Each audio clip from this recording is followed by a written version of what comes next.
I'm Dr. Elena Ramirez, an anesthesiologist at St. Vincent's Hospital, a facility renowned for its cutting-edge surgical suites and commitment to complex perioperative care. My work revolves around ensuring patients remain safe and comfortable through the haze of anesthesia, a world where consciousness fades and vulnerability peaks. Over the years, I've grown accustomed to the hum of monitors, the precision of drug delivery systems, and the quiet confidence required to manage the delicate balance between sedation and awareness. Yet, even in this well-charted territory, I find myself grappling with questions that challenge what I know about consciousness and the mind. Comment below if you've ever had a moment that made you question the boundaries of consciousness. And don't forget to subscribe for more intriguing stories like this one. St. Vincent's boasts some of the most advanced operating rooms in the region. Each suite is equipped with state-of-the-art technology, real-time vital sign monitors, EEG brain activity sensors, and advanced anesthetic delivery machines that allow us to tailor sedation with pinpoint accuracy. The surgical teams here are among the best. Surgeons, nurses, technicians, and anesthesiologists work in seamless concert, each relying on the others to elevate patient care. The rhythm of these rooms is intense but methodical, a choreography refined over countless procedures. Routine surgeries, like knee replacements, are bread and butter for our team. Patients come in with the hope of restored mobility, and we, the medical staff, take it as our mission to see them through safely and comfortably. It's a world where predictability is prized, where the expected is the norm. The anesthesia is designed to render patients unconscious, to erase any sensation of pain or awareness. It's a trust we build silently, with every preoperative consultation and every carefully titrated dose.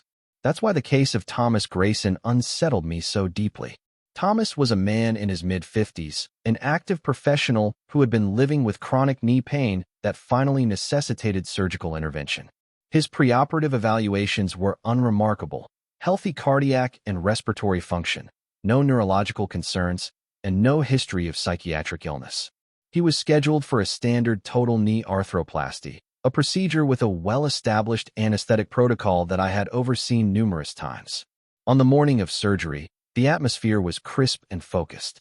Thomas was calm, even optimistic, chatting briefly with the nursing staff and his family before we wheeled him into the operating suite. I administered the induction agents, carefully monitoring his response as he slipped into unconsciousness. The surgery proceeded uneventfully, with the surgical team working efficiently and the anesthesia maintained within safe parameters. Throughout the operation, the EEG and vital signs indicated a stable, deeply anesthetized state, consistent with what we expect to see during general anesthesia. Yet, the following day, Thomas shared something that defied our understanding and unsettled the surgical team. During his postoperative visit, he described an experience that seemed impossible. He claimed that during the surgery, he had been aware of the entire scene around him, even seeing himself lying on the operating table. He spoke of an out-of-body sensation, perceiving the medical staff and the instruments from a vantage point above his physical body. This was not the anecdotal dreams or vague recollections some patients report. Thomas described vivid, detailed observations that, if true, suggested a level of consciousness we believed anesthesia suppresses completely. Hearing this, I felt a knot of disbelief tighten in my chest. Anesthesia awareness, or intraoperative awareness, is a known but exceptionally rare phenomenon, occurring in less than 0.2% of cases under general anesthesia. Even then, patients typically report vague auditory or tactile sensations, not the clear visual perspective Thomas described. Moreover, our monitors had shown no indication of inadequate anesthesia depth. His EEG patterns had reflected a deep unconscious state throughout the procedure. So how could this be? The surgical team gathered shortly after Thomas's account was relayed. There was a mixture of skepticism and curiosity. Dr. Patel, the orthopedic surgeon, was pragmatic. It's likely a memory artifact or some kind of postoperative delirium, she suggested cautiously. Nurse Jenkins, who had been present during the operation, was equally perplexed. I've never had a patient say anything like that before, she admitted. The anesthesiology team reviewed the intraoperative records, double-checked the anesthesia machine logs, and confirmed that all protocols had been followed meticulously. Despite the routine nature of the surgery and the precision of the anesthetic delivery, Thomas's report raised urgent questions. Was it possible that our current methods of monitoring consciousness were insufficient? Could there be hidden layers of awareness that escape our detection? The notion unsettled me on a professional level, but it also pulled me into a deeper reflection on the very nature of consciousness itself. As we began to evaluate Thomas further, neuropsychology and neurology consultants were brought into the conversation. Initial assessments showed no signs of cognitive impairment or psychiatric illness. Thomas was coherent, lucid, and emotionally stable, though visibly shaken by his experience. He struggled to reconcile the dissonance between what he had expected to be completely unconscious and unresponsive and what he claimed to have lived through. The ethical dimensions of his report weighed heavily on me. Anesthesiology is fundamentally about trust. Patients entrust us with their lives, their comfort, and their very consciousness. If even a small number are slipping through the cracks, experiencing awareness during surgery, what does that mean for our practices? For the protocols we hold sacrosanct? And for the very instruments we rely on to measure brain activity? In the quiet moments between cases, I found myself revisiting the literature on anesthesia awareness, searching for explanations or similar cases. Most reports centered on patients who remembered hearing voices or feeling pain, but none matched the clarity of Thomas's visual and out-of-body experience. The boundaries between mind, brain, and consciousness seemed more porous than I had imagined. It was as if Thomas's case was a window into a phenomenon that eluded scientific capture, challenging the neat categories we use to define awareness. The surgical suites, with their gleaming machines and methodical precision, suddenly felt less like bastions of certainty and more like stages where mysteries of the human mind quietly unfold. Thomas's case was a reminder that, despite decades of progress, the subjective experience of consciousness remains one of medicine's greatest enigmas.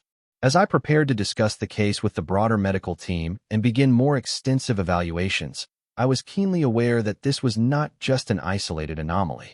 It was a call to look beyond the monitors, beyond the drugs, and beyond the protocols, to engage with the human experience at its most fragile and profound. The journey ahead promised to challenge assumptions, invite collaboration, and perhaps inch us closer to understanding what it truly means to be conscious or unconscious under anesthesia.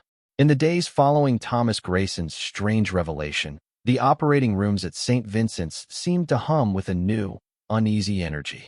I found myself haunted by his words, the vivid account of observing himself from above the operating table during a procedure that, by every measure, should have rendered him insensible.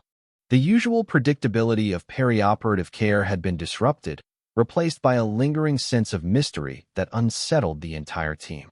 Thomas was scheduled for a follow-up appointment, and as I prepared to meet with him, I felt a mixture of scientific curiosity and deep empathy. The man sitting before me was not the detached patient I sometimes encounter. He was visibly shaken, grappling with a phenomenon that defied his understanding in hours. His eyes held a kind of searching desperation, as if he was seeking validation that his experience was real, that he was not losing his mind. He began hesitantly, recounting the moment he first regained consciousness after surgery. "It's strange," he said quietly, "but the first thing I remember isn't waking up in the recovery room. I remember watching the whole thing happen. I saw myself on the table, surrounded by doctors and nurses. I could see the instruments, the lights above me, even the way the surgeon moved his hands." His voice trembled slightly, and I could sense the emotional weight behind his words. It felt like I was outside my body, looking down. I wasn't scared, but I was confused. I didn't know if it was real or just a dream. But then, some of the things I saw, I wouldn't have known otherwise. The way the surgeon adjusted the knee, the conversations they had, things no one told me later. I listened carefully, taking note of the details. Thomas's account was striking in its clarity and specificity. He described the surgical environment with a precision that seemed beyond the realm of hallucination or confabulation. What troubled me most was that his narrative suggested a level of consciousness during anesthesia that our current understanding struggles to accommodate. The surgical team and I began to revisit the intraoperative data. The EEG recordings, vital signs, and anesthetic dosages all indicated a level of sedation consistent with deep unconsciousness. No spikes in brain activity suggested awareness. No unexpected physiological responses hinted at distress. Our monitors, the very tools designed to guard against anesthesia awareness, had shown nothing abnormal. This discrepancy triggered a cascade of questions. Could our monitoring technology be insufficiently sensitive? Was there a form of consciousness that evades traditional detection? The implications were profound. If patients could experience awareness without clear physiological markers, our entire approach to anesthesia safety might require re-examination. Thomas's family, too, grappled with the impact of his experience. His wife, Margaret, expressed a mixture of concern and disbelief. "He's always been level-headed," she confided during a conversation in the hospital lounge. "But since the surgery, he's been withdrawn, almost haunted. I want to believe him, but it's hard to understand how this could happen." I assured her that we were taking Thomas's account seriously and that multidisciplinary evaluations were underway. Still, I knew that bridging the gap between scientific skepticism and patient experience would be challenging. In medicine, patient narratives are invaluable, yet they must be balanced against empirical evidence, a tension I felt acutely. To explore the phenomenon further, I arranged for Thomas to undergo a series of neurological and psychological assessments. These evaluations aim to rule out postoperative delirium, hallucinations, or other cognitive disturbances that could explain his experience. Thomas passed these tests with no signs of impairment. His memory, attention, and emotional state were intact, aside from the understandable anxiety related to his account. We also consulted with Dr. Michael Lee, a neurologist with expertise in consciousness studies. He was intrigued by Thomas's description and suggested a comprehensive review of the intraoperative EEG data using more advanced analytical techniques. There might be subtle neural signatures we're missing, Dr. Lee proposed. Consciousness is not a simple on-off switch.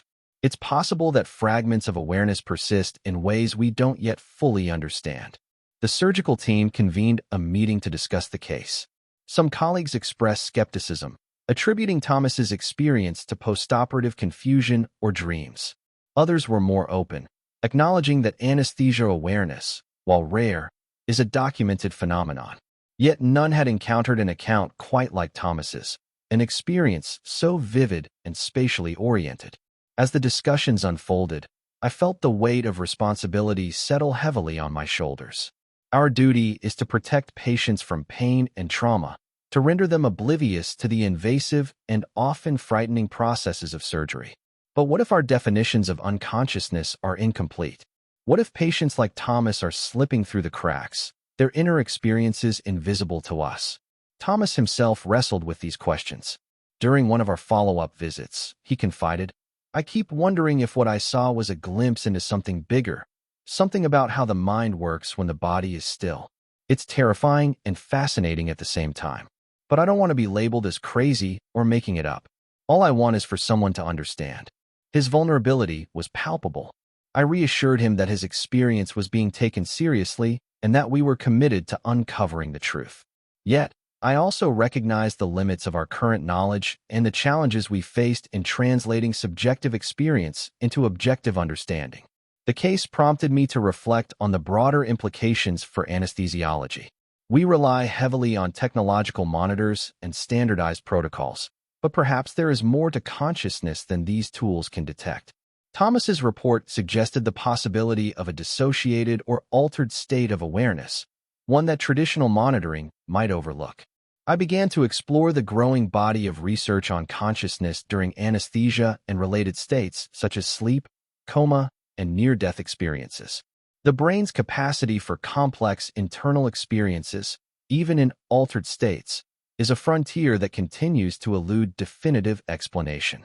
Thomas's case was a stark reminder that the human mind holds secrets beyond our current reach. As word of the case spread within the hospital, it sparked a mixture of intrigue and caution. Some colleagues expressed concern about the potential medico-legal implications of unrecognized anesthesia awareness. Others saw it as an opportunity to push the boundaries of our understanding and improve patient care. For Thomas, the experience had a profound emotional impact. He described moments of anxiety and isolation, feeling disconnected from his body and uncertain of his own reality. His family rallied around him, providing support and reassurance, but the experience left an indelible mark. In the days that followed, I found myself returning repeatedly to the question of how to better safeguard patients' consciousness during surgery. Could we develop more sensitive monitoring techniques? Were there protocols we could revise to minimize the risk of awareness? Thomas's case was not just a clinical curiosity, it was a call to action. As we prepared to move forward with further evaluations and investigations, I remained acutely aware that this was only the beginning of a complex journey. Thomas's experience challenged the very foundations of anesthesiology and neuroscience, inviting us to reconsider what it means to be conscious or unconscious in the operating room. The path ahead would demand open minds, rigorous inquiry, and above all, a commitment to honoring the patient's voice amidst the machinery of medicine. The day we began the formal neurological and psychological evaluations of Thomas felt charged with a tension that was both clinical and deeply human. As an anesthesiologist, my role was usually confined to the operating room, managing doses and monitoring vital signs. But now, I found myself navigating uncharted territory, balancing scientific rigor with the intangible, subjective experience Thomas described. The entire medical team was invested in unraveling this mystery, aware that the implications could reshape our understanding of anesthesia and consciousness. The initial step was a comprehensive neurological examination led by Dr. Michael Lee. His approach was methodical, assessing Thomas's cognitive function, sensory and motor responses, and neurological reflexes. Thomas performed flawlessly, showing no signs of deficits or abnormalities. His memory was sharp, his attention focused, and his emotional responses appropriate. The results were reassuring from a neurological standpoint, but only deepened the enigma. Here was a man who had experienced vivid awareness during surgery, yet no neurological explanation emerged for this phenomenon. Parallel to this, a psychological evaluation was conducted by Dr. Anita Chopra, a clinical psychologist specializing in perioperative mental health. She explored Thomas's mental state before and after surgery, probing for any signs of anxiety, depression, or dissociation that might contribute to hallucinations or altered memories. Thomas was candid, describing his experience without embellishment or apparent confusion. He denied any previous psychiatric history, substance use, or sleep disturbances. Dr. Chopra's assessment suggested that Thomas was mentally stable, his account an authentic expression of an unusual experience rather than a manifestation of delirium or psychosis. As these evaluations unfolded, the anesthesiology team, including myself, turned our attention to the intraoperative data. We revisited the EEG recordings with renewed scrutiny, employing advanced analytical software recommended by Dr. Lee. The goal was to detect subtle patterns of brain activity that might have been overlooked in the initial review. The raw data was complex, a tapestry of electrical signals that fluctuated with the administration of anesthetic agents. Yet, despite our best efforts, no definitive signatures of consciousness emerged. The brain activity corresponded with deep anesthesia, consistent with the expected suppression of awareness. This absence of physiological evidence was both frustrating and humbling. It underscored the limitations of our current monitoring capabilities and raised profound questions about the nature of consciousness itself. Was it possible that awareness could persist in a form undetectable by our instruments? Could there be layers or dimensions of consciousness that elude empirical measurement? In the operating room, anesthesia is often described as a reversible coma, a controlled shutdown of brain function to prevent perception and memory formation. But Thomas's experience suggested a more complex reality. The notion that consciousness might flicker or dissociate during anesthesia was unsettling, challenging the binary classification of patients as simply awake or unconscious. Meanwhile, Thomas grappled with the emotional fallout of his experience. During a follow-up visit, he confided in me, "I feel like I'm caught between two worlds, the one I remember, where I was aware and watching, and the one everyone else describes, where I was supposed to be completely unconscious. It's confusing and isolating. I worry about what this means for me, for my health." His vulnerability was palpable, and I was reminded that medicine is not only about diagnosing and treating, but also about bearing witness to patients' fears and uncertainties. We discussed strategies to support him psychologically, including counseling and support groups for patients who had experienced anesthesia awareness, though such resources were limited. The surgical team also began to wrestle with the ethical and clinical implications. If Thomas's experience was genuine, it raised questions about informed consent. Should patients be warned about the possibility of awareness, no matter how rare? How do we reconcile the need for transparency with the potential to cause undue anxiety? Among my colleagues, opinions varied. Some were cautious, emphasizing the rarity of such cases and the need to avoid fueling fear. Others advocated for a more open dialogue with patients, acknowledging the limitations of our knowledge. The hospital's ethics committee was consulted, and discussions began about revising preoperative counseling and anesthesia protocols. In parallel, we initiated EEG monitoring protocols for future surgeries with heightened sensitivity, aiming to detect any signs of awareness as early as possible.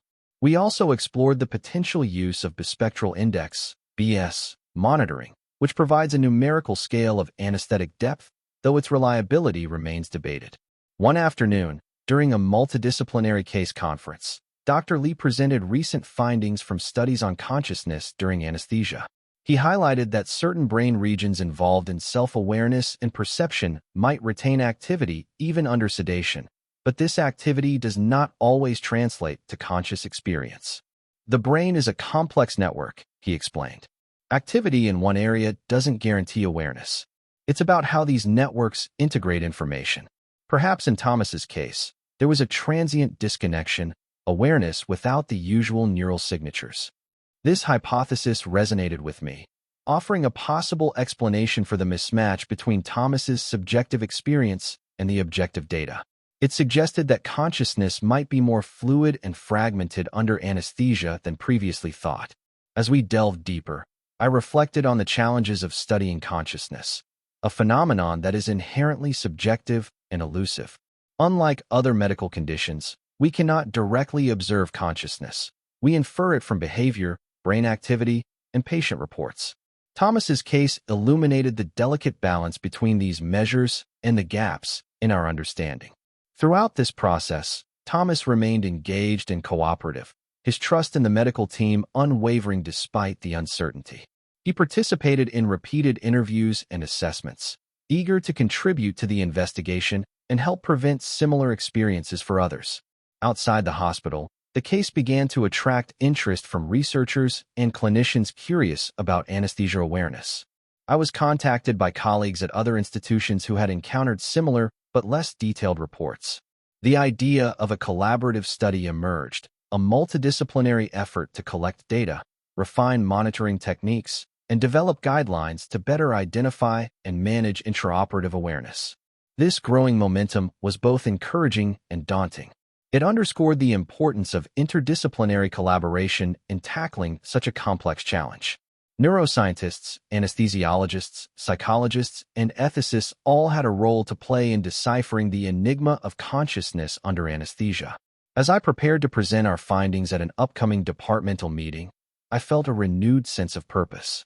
Thomas's experience had opened a door to questions that extend beyond anesthesiology into the realms of philosophy, neuroscience, and patient care. It reminded me that medicine is as much about humility and curiosity as it is about knowledge and technology. In the quiet moments between cases, I found myself contemplating the profound mystery of the mind, the delicate interplay between brain, body, and consciousness that defines our very sense of self. Thomas's story was a testament to the complexity of human experience and the need to listen closely to the voices of those we serve, even when their accounts challenge our assumptions. The journey to understand Thomas's experience had only just begun, but it had already reshaped my approach to anesthesia and deepened my appreciation for the fragile boundary between awareness and oblivion in the surgical suite. Thomas's experience rippled far beyond the confines of clinical assessments and data analysis. It began to stir a quiet unrest among the medical staff, his family, and himself. In the days after his detailed evaluations, the weight of his words settled into the fabric of our hospital, challenging the assumptions we had long held about anesthesia's capacity to erase consciousness. Among the surgical team, a subtle but palpable tension emerged. Conversations that once centered solely on procedural efficiency and anesthetic protocols now veered into philosophical territory. How certain were we that patients truly lose all awareness under anesthesia? Was the line between consciousness and oblivion more blurred than our monitors could detect? These questions echoed in break rooms, staff meetings, and whispered discussions in the corridors of St. Vincent's. Thomas himself bore the emotional burden with a mixture of courage and vulnerability. During one of our sessions, he confided, "It's hard to explain this to people. Some think I'm exaggerating or imagining things. But I know what I experienced. It's like being trapped between two realities, awake, but unable to communicate or move." His voice faltered, revealing the isolation that accompanied his ordeal.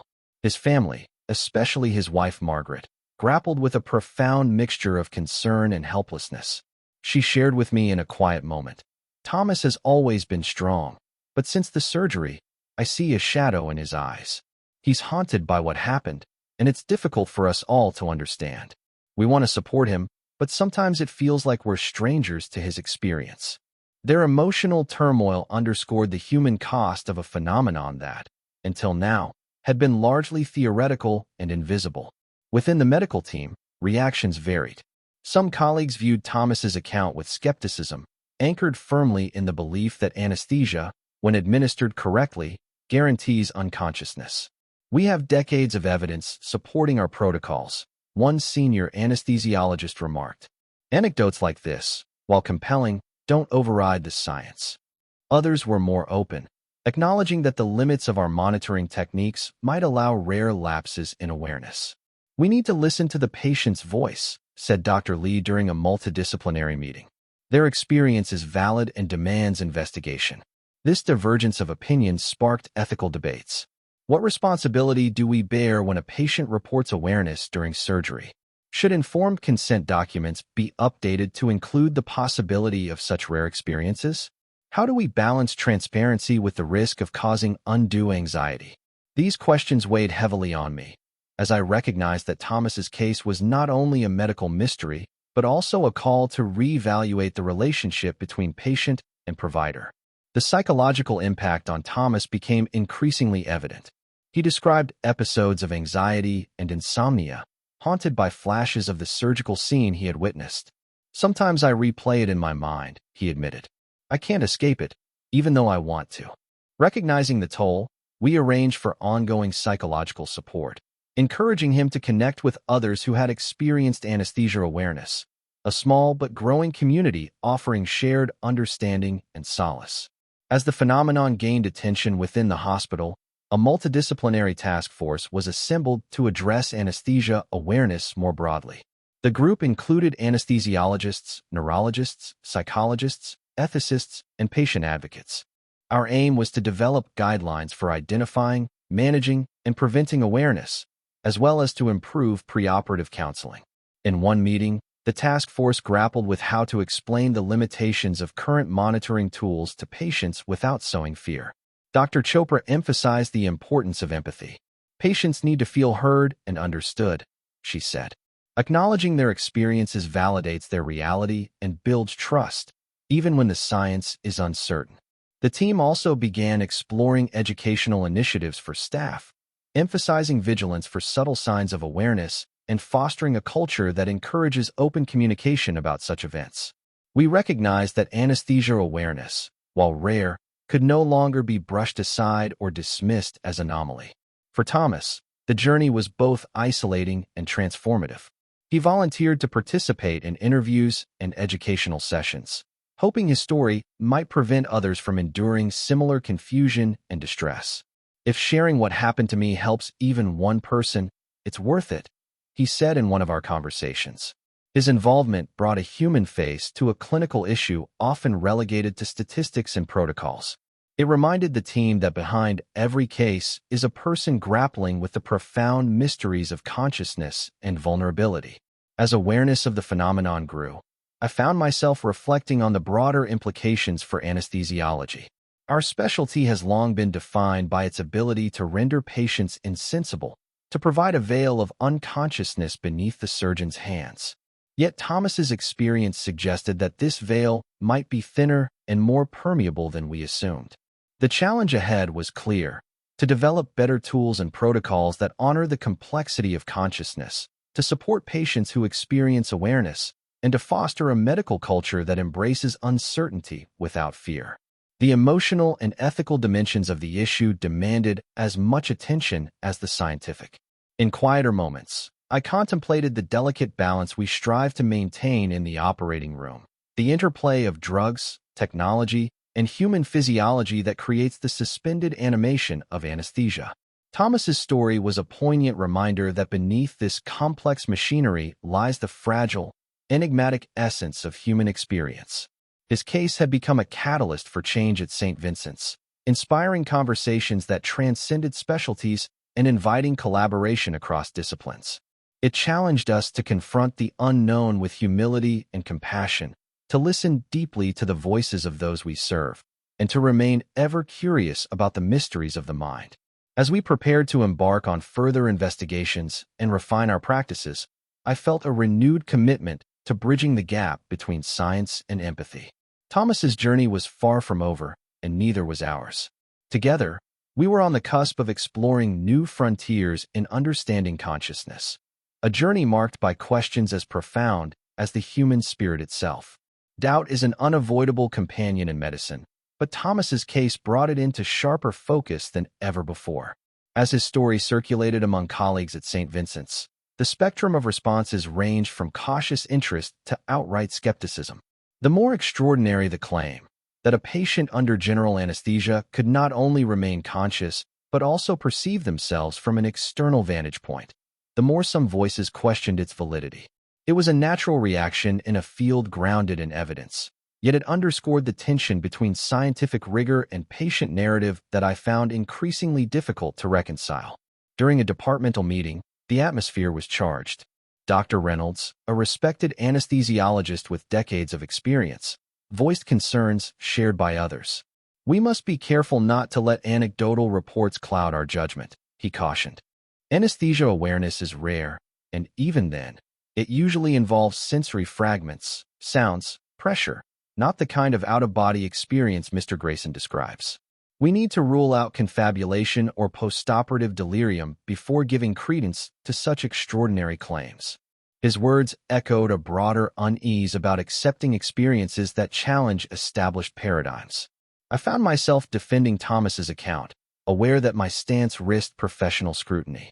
While we must maintain scientific skepticism, dismissing the patient's experience outright risks undermining trust, I argued.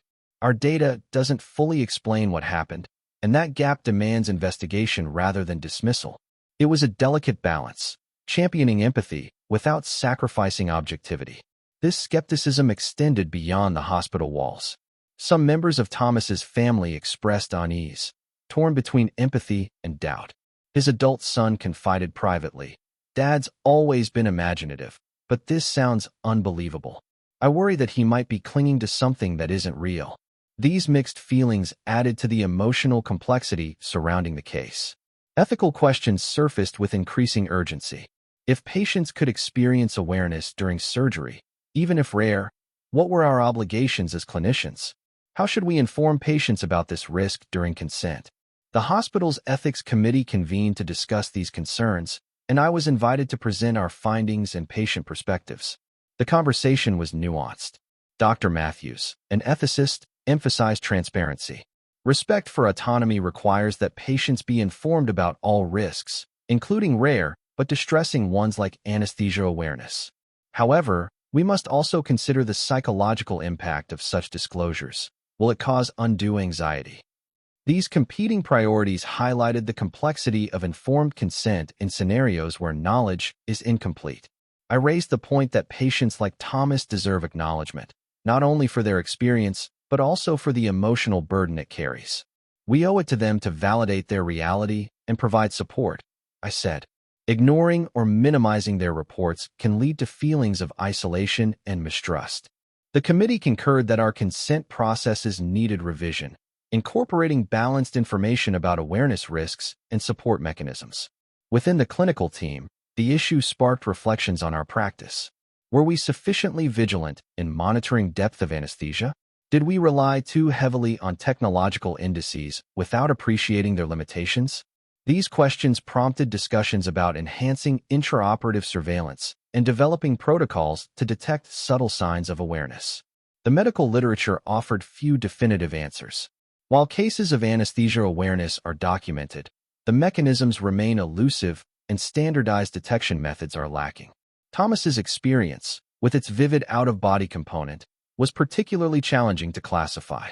Some theorists proposed neurophysiological explanations involving dissociation or transient cortical disconnections, but these remained speculative. Amid these debates, I confronted my own uncertainties. Medicine is a discipline rooted in evidence, yet it must also contend with the human stories that sometimes defy explanation. Thomas's case was a humbling reminder that our understanding of consciousness, perhaps the most intimate and profound aspect of human experience, is still incomplete. Ethically, the case underscored the need for compassionate communication. When patients relay experiences that seem extraordinary or improbable, our response shapes their journey as much as any treatment. Dismissing or questioning their accounts risks eroding the therapeutic alliance, while empathetic engagement fosters trust and healing. I took time to discuss these themes with Thomas directly. He expressed frustration at being doubted. "I'm not asking for miracles or special treatment," he said quietly. "I just want someone to take me seriously, to understand what I went through." His words resonated deeply, reinforcing my commitment to advocate for patients whose experiences challenge medical norms. This advocacy extended to our broader team. We began organizing educational sessions about anesthesia awareness, emphasizing both the clinical aspects and the emotional impact on patients. Staff were encouraged to approach such reports with openness, to document thoroughly, and to support affected individuals with counseling and reassurance. Meanwhile, Thomas's case drew interest from outside specialists. A neurologist from a nearby university contacted me, intrigued by the out-of-body description. He suggested exploring advanced neuroimaging techniques and neurophysiological studies to probe the neural correlates of such experiences. The prospect of interdisciplinary collaboration offered hope of shedding light on this enigmatic phenomenon. Despite the uncertainties and doubts, the medical team started to coalesce around a shared goal: to bridge the gap between patient experience and scientific understanding. This required humility, the willingness to accept that our current tools and frameworks might be insufficient to capture the full spectrum of consciousness during anesthesia. Throughout this process, I grappled with my own professional identity. As an anesthesiologist, I am trained to control and predict the effects of drugs on the brain, to eliminate pain and awareness with precision. Yet Thomas's case reminded me that the human mind is not a machine to be fully tamed, but a complex, dynamic system that sometimes escapes our grasp. The ethical implications weighed heavily. How do we honor the patient's narrative while upholding scientific standards? How do we communicate uncertainty without undermining confidence in care? These questions became central to our evolving approach, shaping policies and patient interactions. Ultimately, Thomas's experience was a catalyst, not only for clinical reflection, but also for a deeper reckoning with the limits of knowledge and the importance of empathy in medicine. It challenged us to hold space for mystery, to listen without judgment, and to embrace the complexity of consciousness as we strive to improve care. As we prepared to expand our investigations and refine our protocols, I remained committed to balancing skepticism with compassion. Thomas's journey was a poignant reminder that medicine is not only a science, but also an art, one that requires us to navigate uncertainty with humility and humanity. In the wake of growing professional skepticism and ethical deliberations, a new phase of inquiry took shape around Thomas's case, a multidisciplinary effort that felt both urgent and unprecedented. Recognizing that no single specialty held all the answers, we convened a team of neurologists, psychologists, anesthesiologists, and even bioethicists to collaborate closely on investigating this enigmatic phenomenon of intraoperative awareness with out-of-body experience. Our first step was to deepen the neurological exploration. Dr. Michael Lee and I coordinated to implement continuous EEG monitoring protocols during surgeries comparable to Thomas's procedure, aiming to capture any subtle flickers of consciousness that might escape conventional detection. We also introduced more nuanced patient interviews postoperatively, designed to elicit detailed accounts of any unusual perceptions or sensations during anesthesia. The challenge was formidable. Consciousness is a slippery concept to pin down, especially during anesthesia, when the brain's activity shifts through complex states. Traditional EEG monitoring offers a window into cortical functions, but it's limited in spatial resolution and interpretative clarity. To complement this, we sought advanced neuroimaging techniques that could reveal deeper, more intricate patterns of brain activity.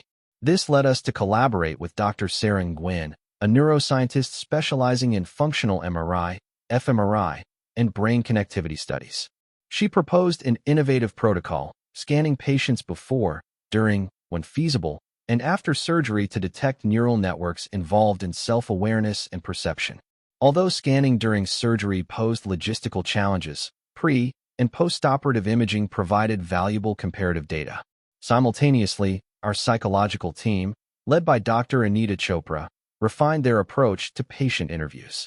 They developed structured questionnaires focusing on dissociative symptoms, dreamlike states, and out-of-body experiences, hoping to identify common threads among patients reporting intraoperative awareness. This psychological lens was crucial for distinguishing genuine awareness from hallucinations or memory distortions. Within anesthesiology, we enhanced intraoperative monitoring by integrating bispectral index (BS) technology alongside EEG.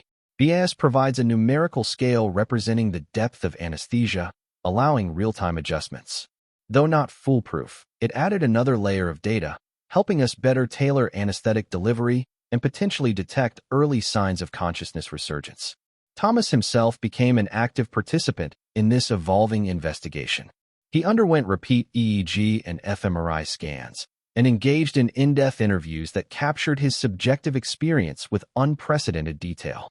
His cooperation was invaluable, providing a rich case study that bridged subjective narrative and objective measurements. During one such session, Thomas described the sensation vividly. It wasn't just seeing myself from above. I felt detached, like my consciousness was floating free from my body, observing without control. It was calm but surreal. His articulation of this dissociation challenged us to consider the neurophysiological basis for such phenomena. Our initial analyses revealed intriguing findings. While the intraoperative EEGs generally showed suppressed cortical activity, subtle transient bursts in regions associated with self-referential processing, such as the temporoparietal junction and medial prefrontal cortex, were occasionally observed. These areas are implicated in body awareness and perspective-taking, offering a plausible neural correlate for out-of-body experiences. Dr. Nguyen's fMRI studies revealed altered connectivity patterns in brain networks tied to consciousness and perception in Thomas's postoperative scans compared to controls. Though preliminary, these results hinted at lingering changes in neural circuits following the surgery and anesthesia, possibly related to his reported awareness episode. These discoveries sparked cautious excitement among our team.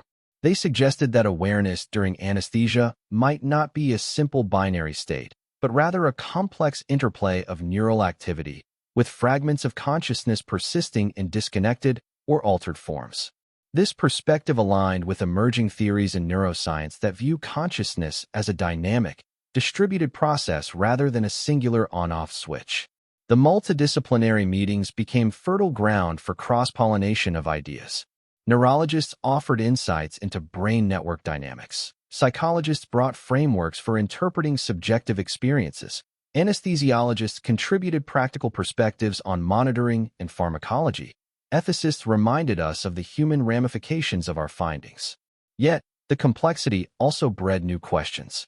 Were these transient bursts in brain activity sufficient to produce conscious experience? Could the brain generate vivid out-of-body sensations in the absence of integrated sensory input? How might anesthetic agents influence the disintegration or fragmentation of consciousness? These questions underscored the limits of current technology and knowledge. Despite advances, we lacked definitive markers for consciousness under anesthesia. The subjective nature of experience further complicated validation. No amount of data could fully capture what it feels like to be aware or detached in such states. Amid the scientific rigor, we remained attentive to the human element. Thomas's emotional well-being was a priority.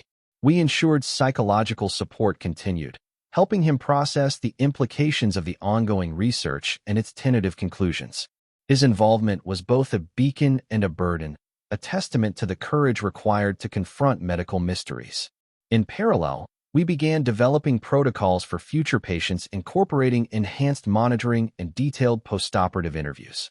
The aim was early detection and intervention for anesthesia awareness, minimizing distress and improving outcomes. These protocols represented a tangible step toward translating research into clinical practice. The experience also reshaped my perspective as an anesthesiologist. I became more vigilant, not only in monitoring but in listening, to patients' narratives, to colleagues' insights, and to the subtle signs that conventional tools might miss. The operating room, once a predictable environment, now felt like a frontier where science and human experience intersected in profound ways. Our collaboration extended beyond St. Vincent's. We reached out to other centers encountering similar cases, proposing a multi-center study to pool data and refine understanding. The hope was to build a comprehensive picture of intraoperative awareness that could inform guidelines and improve patient care globally. As the investigation unfolded, I was acutely aware that Thomas's case was emblematic of broader challenges in medicine. The tension between objective measurement and subjective experience, the humility required to acknowledge uncertainty, and the imperative to center patient voices in our quest for knowledge. The journey was far from over. Each new finding opened doors to further inquiry, each question deepening the mystery. Yet, the collaborative spirit, the fusion of disciplines, and the commitment to compassionate care fueled our resolve. Thomas's experience had transformed from an isolated anomaly into a catalyst for innovation and reflection. It reminded me that medicine is not merely about curing disease, but about understanding the intricate tapestry of human consciousness, vulnerability, and resilience. Together, we were charting a path into the unknown, guided by science, empathy, and an unwavering dedication to those we serve. As the multidisciplinary investigations into Thomas's case deepened, I found myself caught in a swirl of conflicting emotions, scientific skepticism, professional responsibility, and a profound empathy for the man at the center of this unfolding mystery. Balancing these forces proved to be an internal struggle, a tension between the objective demands of medicine and the subjective realities of human experience. Each day brought new data points, new interpretations, new theories. The EEG readings hinted at fleeting neural activity in areas associated with self-perception. The fMRI scans revealed altered brain connectivity. Psychological assessments underscored the authenticity of Thomas's narrative. Yet, despite these advances, definitive answers remained elusive. The more we learned, the more questions emerged. I often reflected on the core of anesthesiology, our mission to safely guide patients through unconsciousness, to shield them from pain and awareness during invasive procedures. Thomas's report challenged the very foundation of this mission. How could we ensure complete unconsciousness when the brain might harbor pockets of awareness beyond our detection? This uncertainty weighed heavily on me. I found myself revisiting the operating suite with a renewed sense of vigilance, but also with humility.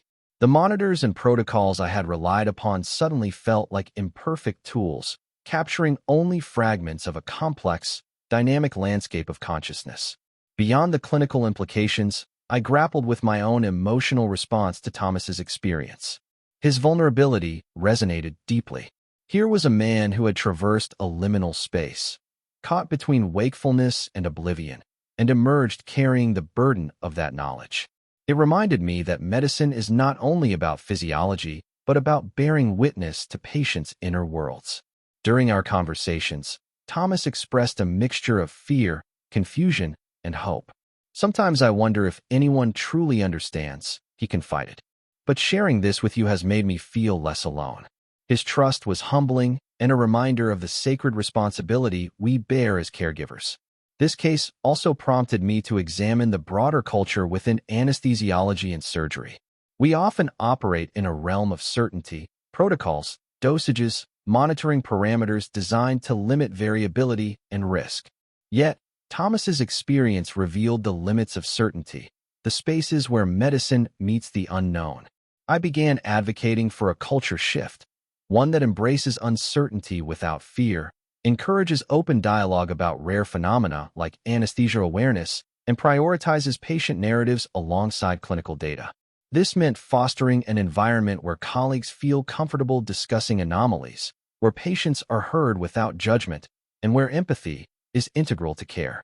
The multidisciplinary meetings became spaces not only for scientific exchange, but for emotional support and ethical reflection. We shared doubts, frustrations, and hopes, acknowledging that confronting such mysteries requires collective courage. Dr. Lee reminded us that neuroscience itself is grappling with the enigma of consciousness. Our clinical experience is a microcosm of a grander quest. I also found myself reflecting on the philosophical dimensions of consciousness. What does it mean to be aware? How do subjective experiences arise from neural activity? Thomas's out-of-body perception challenged reductionist views and invited contemplation of consciousness as a multi-layered phenomenon. These reflections influenced how I approached my work. I became more attentive to patients' preoperative concerns, encouraging them to voice fears and questions about anesthesia. In postoperative care, I listened carefully for any unusual reports, recognizing their potential significance. Thomas's case became a catalyst for educational initiatives within the department. We organized workshops exploring the neurobiology of consciousness, the psychological impact of anesthesia awareness, and ethical communication strategies. These sessions fostered empathy and scientific curiosity, bridging gaps between specialties.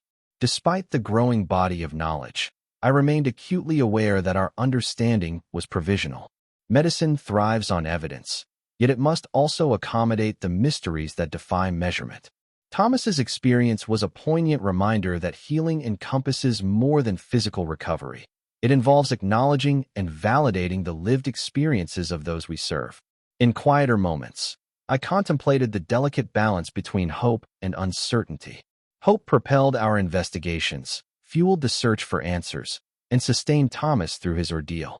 Uncertainty challenged us to remain humble, to question assumptions, and to embrace the complexity of human consciousness. As I continued to care for Thomas, I felt a deepening commitment to integrating compassion with scientific inquiry.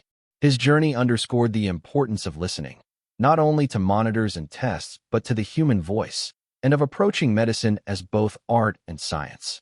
The emotional bonds forged through this process became a source of strength. Thomas's resilience inspired the team, reminding us that behind every clinical enigma lies a person navigating fear, hope, and the unknown. Together, we moved forward, collaborating, questioning, and learning. Thomas's case was not an isolated anomaly, but a window into the profound mysteries that lie at the intersection of anesthesia, consciousness, and human experience. It challenged us to expand our understanding and to hold space for the stories that shape our practice. In this evolving landscape, I found renewed purpose. The pursuit of knowledge was inseparable from the pursuit of empathy. And in that convergence, I glimpsed the heart of medicine, a commitment to honor the complexity of life in all its dimensions.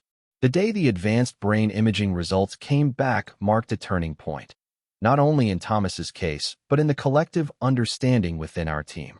After months of careful planning, collaboration, and cautious anticipation, the findings from his functional MRI scans unveiled neural patterns that were as surprising as they were intriguing.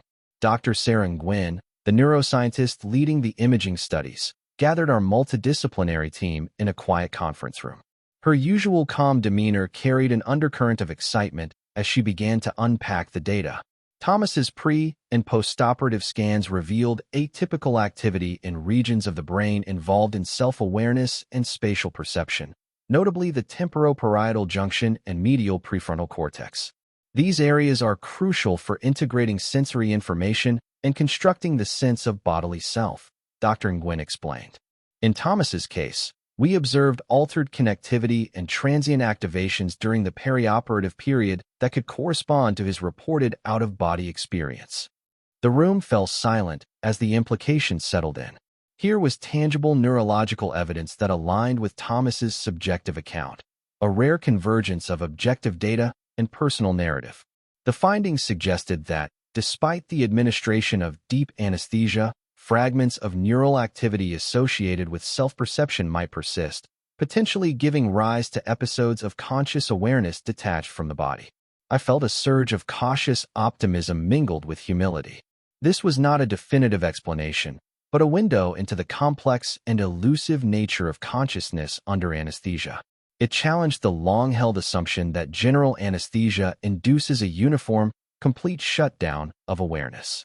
As we delved deeper into the analysis, Dr. Lee highlighted the significance of these findings within the broader context of consciousness research.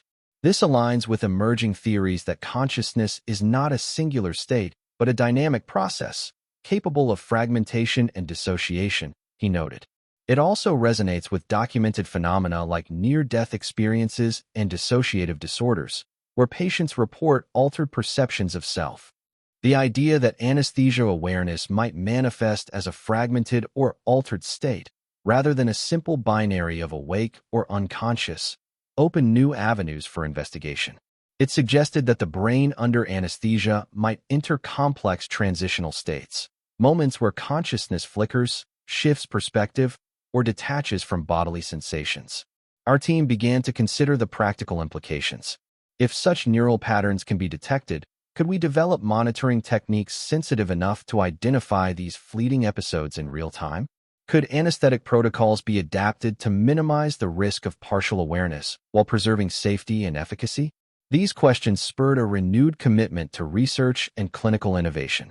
We discussed integrating advanced neuroimaging findings with enhanced EEG and BIS monitoring, aiming to create a multimodal approach that captures a fuller picture of brain activity during anesthesia. Meanwhile, Thomas's postoperative recovery continued, marked by gradual improvements but also moments of introspection. He shared with me that learning about the imaging results brought a measure of validation and relief. Knowing there's something tangible behind my experience helps, he said. It's not just in my head. His resilience in the face of uncertainty was inspiring. His willingness to participate in repeated scans and interviews exemplified the courage required to navigate the unknown. In many ways, his journey had become a beacon, illuminating the path for future patients and clinicians alike. The hospital administration took note of the case's significance. Plans were initiated to establish a formal research program dedicated to intraoperative consciousness, pooling expertise from anesthesiology, neurology, psychology, and neuroscience. The goal was to foster collaboration, secure funding, and advance understanding through rigorous study. This burgeoning initiative attracted interest beyond our walls. Colleagues from other institutions reached out, eager to share data and insights. The networking underscored the universal nature of the challenge, a puzzle faced by practitioners worldwide. As these developments unfolded, I found myself reflecting on the broader impact of Thomas's case. It transcended the clinical realm, touching on fundamental questions about the human mind and the limits of medical knowledge. It reminded me that science is a journey of continual discovery, propelled by curiosity, openness, and the courage to confront uncertainty. The emotional resonance of the findings was profound. For Thomas and his family, they offered a bridge between subjective experience and scientific validation, a step toward healing not just the body but the psyche. For the medical team, they reaffirmed the importance of listening to patients, honoring their narratives, and embracing complexity. Yet, with excitement came caution. We acknowledged that the field was still in its infancy, that more research was needed to translate these insights into clinical tools and guidelines.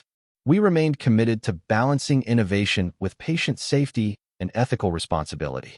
In the weeks that followed, we integrated the imaging findings into educational sessions for staff, emphasizing the nuanced nature of consciousness and the importance of attentive care. These sessions fostered a culture of curiosity and compassion, reinforcing that medicine is as much about understanding human experience as it is about technology and protocols. Throughout this process, I was struck by the interplay between science and humanity, the way objective data and personal stories intertwine to shape our understanding. Thomas's case was a testament to this synergy, a vivid illustration that behind every scan and statistic lies a person whose experience matters deeply. As we forged ahead, I felt a renewed sense of purpose. The discoveries were not endpoints but starting points, stepping stones on a path toward better care, deeper insight, and greater empathy. Thomas's journey had opened a door, inviting us to explore the uncharted territories of consciousness with humility and hope. In the quiet moments after meetings and scans, I often thought about the delicate balance we strive to maintain, to honor the mysteries of the mind while harnessing the tools of science. It was a balance that defined not only our work, but the very essence of healing. Thomas's story was far from over, but the knowledge we gained illuminated the path forward. Together, as a team and as a community of caregivers and researchers, we were beginning to unravel the enigma of awareness beneath anesthesia, one discovery, one question, and one patient at a time. Following the revelations from Thomas's advanced brain imaging, a wave of momentum swept through St. Vincent's Hospital, igniting a bold new chapter in our approach to anesthesia awareness. The unexpected convergence of subjective experience and objective neural data inspired a collective determination to transform these insights into tangible improvements in patient care. Recognizing the need for systematic investigation, our team proposed the launch of a dedicated research initiative focused on intraoperative consciousness. The project aimed to develop refined monitoring techniques capable of detecting subtle neural signatures of awareness during surgery, ultimately enhancing patient safety and surgical outcomes. Securing funding was a critical first step. We assembled a comprehensive grant application, highlighting Thomas's case as a compelling example of the gaps in current anesthetic monitoring and the potential for innovation. The proposal emphasized a multidisciplinary methodology, combining advanced EEG analysis, functional neuroimaging, and psychological assessment to create a holistic understanding of consciousness under anesthesia. The hospital administration responded enthusiastically, allocating resources and endorsing the establishment of a specialized research unit. This endorsement was a testament to the growing recognition that anesthesia awareness, once considered a rare anomaly, deserved focused attention and rigorous study. With the green light, we expanded our team, welcoming experts in neuroengineering, data science, and patient advocacy. This diverse ensemble fostered a rich environment for cross-disciplinary collaboration, blending technical expertise with compassionate patient-centered perspectives. One of our first objectives was to refine real-time monitoring capabilities. We collaborated with biomedical engineers to develop enhanced EEG algorithms designed to detect transient activations in brain regions implicated in self-awareness, such as the temporoparietal junction. These algorithms aim to differentiate between unconscious brain activity and subtle signs of emergent consciousness, a challenge that required sophisticated signal processing and machine learning techniques. Parallel to the technological advancements, our psychological team refined protocols for postoperative interviews, creating structured tools to systematically capture patients' subjective experiences. These instruments sought to identify early indicators of intraoperative awareness, facilitating prompt support and intervention. Training became a cornerstone of the initiative. We developed educational programs for anesthesiology staff, emphasizing the complexity of consciousness and the importance of vigilant monitoring.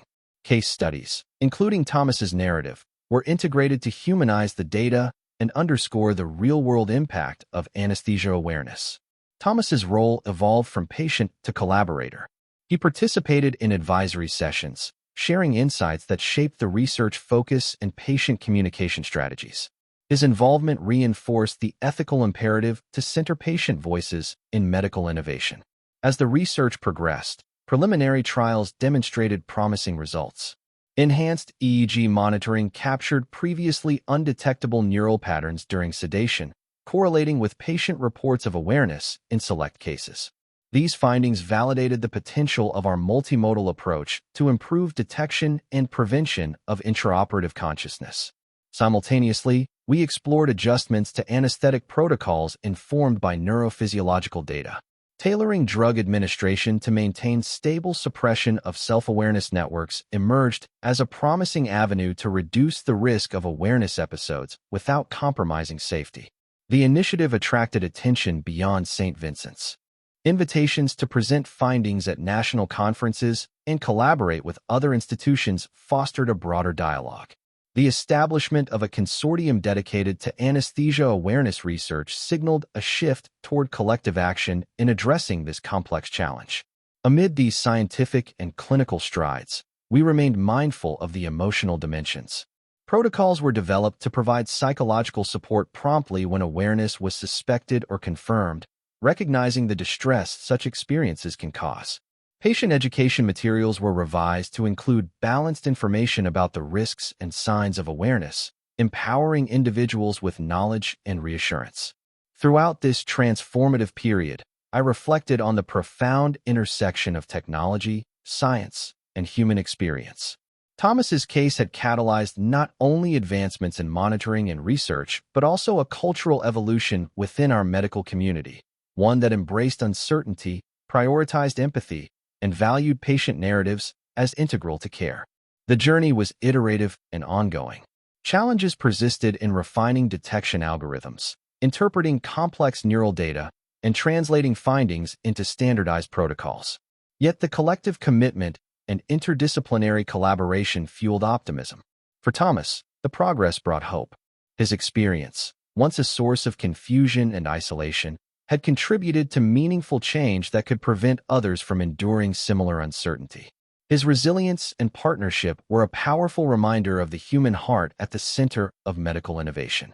As the research initiative gained traction, our team began drafting guidelines aimed at integrating enhanced monitoring into routine anesthetic practice.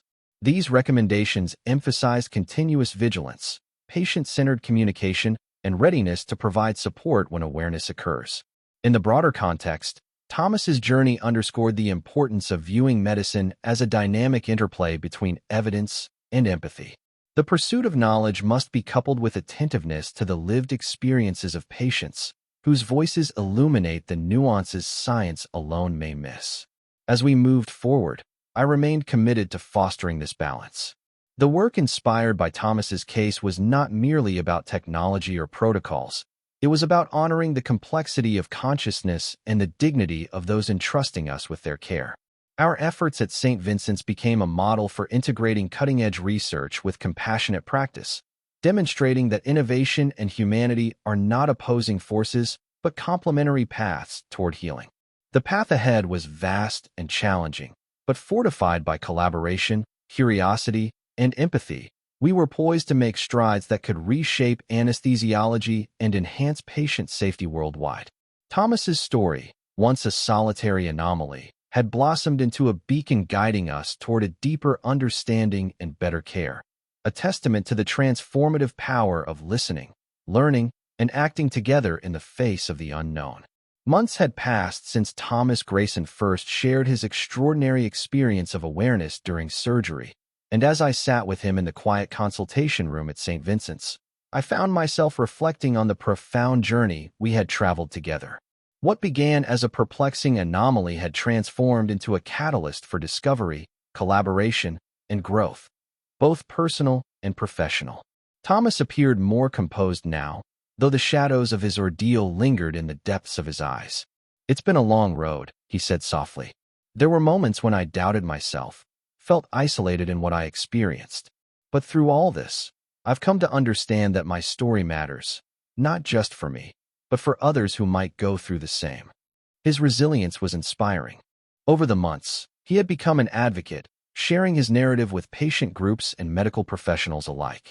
In doing so, he helped bridge the gap between subjective experience and clinical understanding, reminding us that behind every data point is a human being grappling with the mysteries of consciousness and vulnerability. Our multidisciplinary team had grown closer through this process, united by a shared mission to unravel the enigma of intraoperative awareness. The research initiatives sparked by Thomas's case had yielded promising advances in monitoring technology, enabling earlier detection of subtle consciousness during anesthesia. Educational programs had reshaped departmental culture, fostering openness, empathy, and vigilance. Yet, amidst these strides, I remained conscious of medicine's inherent uncertainties, the delicate balance between knowledge and mystery. Thomas's journey was a testament to this balance, illustrating that healing encompasses more than physical recovery.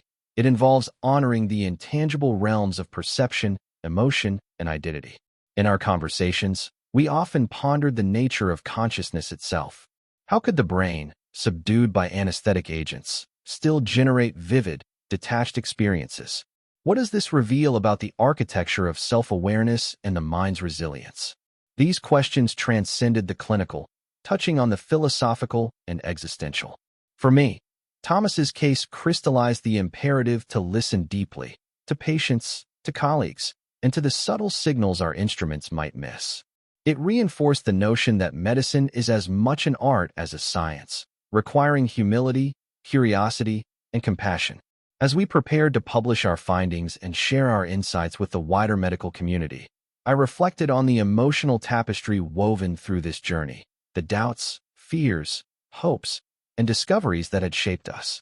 Thomas's courage in sharing his experience had challenged us to confront the unknown with openness and resolve.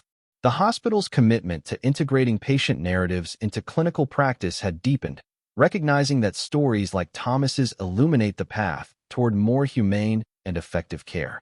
We had learned that acknowledging uncertainty does not weaken medicine, it enriches it. Looking back, I saw Thomas's story as emblematic of the ongoing quest to understand the human mind, a quest marked by perseverance, collaboration, and the willingness to embrace complexity.